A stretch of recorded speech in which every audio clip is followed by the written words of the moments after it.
anything happen? Any other trade setups happen while You know we were what? We getting were the rundown? here when we were here 2 weeks ago last, right? And I tweeted out to everybody in our private trading room and stuff. We were looking at that BMNR. Remember we were talking about that? Um, we got into, let's put up a daily chart into this. This is when Bitcoin got to 82, 83,000, whatever it was. And we got into a swing trade in BMNR after it had been down 4 days in a row.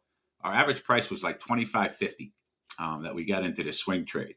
And we sold most of it at the 30 level, but we got like 25% on that trade in 2 days.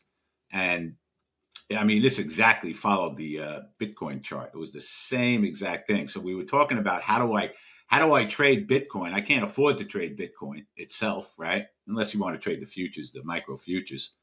But after being down 9 out of 10 days in Bitcoin, and of course, we didn't get to a 20 RSI, which is severely oversold, but historically, we got to like a 25 RSI, which you don't see very often on a daily chart, either in the spiders or anything for that matter, long term.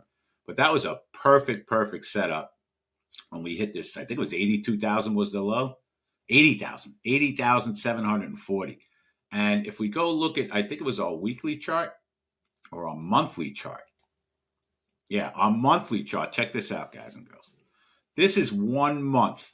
And we had our 30 EMA at 79,873, which is basically 80,000, right? And we hit it. I mean, that was our 30 EMA on a monthly chart. You can see I had my mark out at 80,000. Mm-hmm. We missed it by like 240 points, whatever it was. But that was a signal for me to get into that BMNR, and something that, that's the one thing that I watched. We didn't touch it from 160 down to $27 when we started buying it. And it worked out being a nice little trade. But you can see I had my mark there. We missed it by like, I don't know, whatever it was, 745 points. But technically, I mean, that was just spectacular. After going down that much, we exactly hit that level. So if we're looking technically now, right, what we want to see, and I think we might have even tested this yesterday. Yeah, we did. So yesterday we tested the trend now, right, on a monthly chart, and we couldn't get above it. That was 94,485. So to me, that would be a big technical level that we have to get back above 94,485. And I think yesterday we almost tested it for that short. And you see we've backed up a couple of thousand points from there now. So something that we keep an eye on.